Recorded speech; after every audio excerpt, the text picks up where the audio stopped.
Hi everyone, welcome back to Mandarin Pod for Children. I'm Grace, your host and Mandarin coach. To protect speakers' privacy and enhance audio quality, some or all voices in this episode are created with AI assistance. The content is inspired by real-life classroom experiences of the eChinese Learning Teaching team.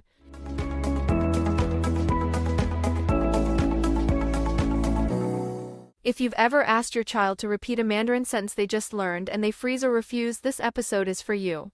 We're unpacking why kids may understand a language but still not speak it, and what you can do to gently unlock their voice at home. Joining me today is Mike, a dad from New York.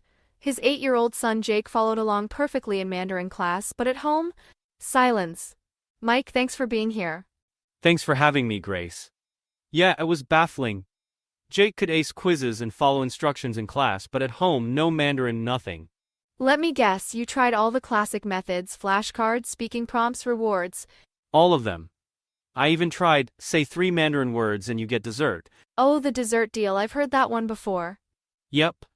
It backfired. The more I asked, the more he shut down. One night at dinner I asked him to repeat something he'd said flawlessly in class and he just stared at his plate. I realized then it wasn't about memory, it was about comfort.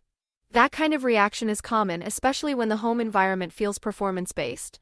And actually, a lot of parents misinterpret this silence as a learning issue when it's really a confidence issue. Speech doesn't thrive under pressure, it blooms in safety. I remembered my college French classes, how I could understand the teacher but panicked when I had to speak. I didn't want Jake to associate Mandarin with that same anxiety. So we stepped back. I stopped prompting him. No more say this moments. That's such a key insight. For kids, especially, speaking a new language isn't just about knowing the words, it's about feeling safe using them. We often see a gap between what a child understands and what they're willing to say. That's not a cognitive gap, it's emotional. Exactly. So we changed everything. We began listening to short Mandarin audio stories at bedtime, nothing educational, just fun. I let him hold the phone. If he wanted to pause or rewind, he could. No pressure, just bonding.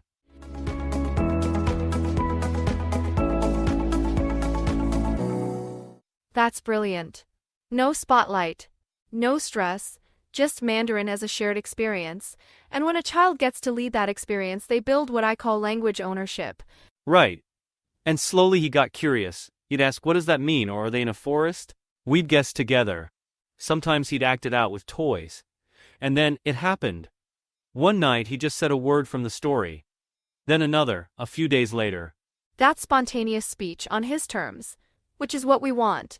And because it comes from his curiosity and not from external pressure, that word sticks. It's meaningful. We made a word wall on the fridge. If he remembered a word, we'd print it and tape it up with his drawing next to it. It became a game. What's today's word? No drills, no corrections. You focused on memory and confidence, not performance. And that's crucial. When we prioritize confidence, the speaking will come. Exactly.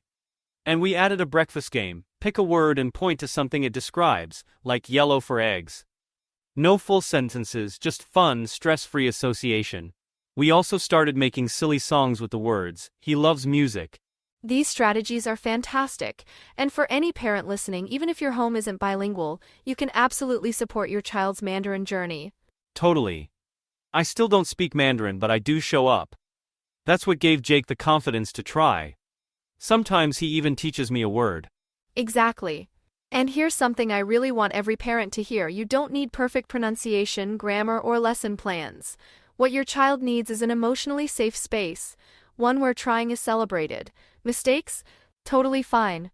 We even started playing Guess the Scene after bedtime stories. I'd say, "Was that about someone getting lost?" And he'd light up, chiming in with details. One night he even took the lead and retold the whole story in his own words, mixing in English and Mandarin.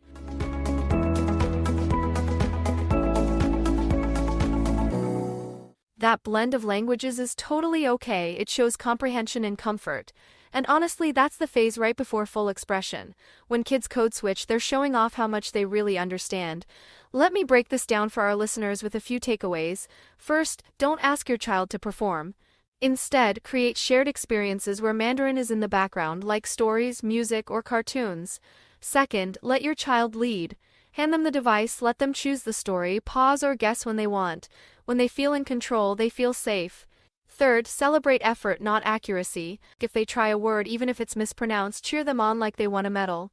Fourth, build memory walls. Put up the words they say naturally. Add art or stickers, make it theirs.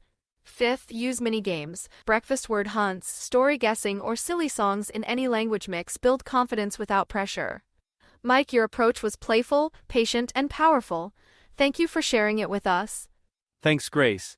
I hope other parents realize that language growth doesn't always look like speaking full sentences. Sometimes it starts with one brave word and a parent who listens. Beautifully said. And to our listeners, try just one of these ideas this week. DM me for a free guide, How to Spark Mandarin Speech at Home even if you don't speak it. DM me to get a free online one-to-one Mandarin lesson. Until next time, I'm Grace. Keep it gentle, keep it joyful, and remember, speech follows safety.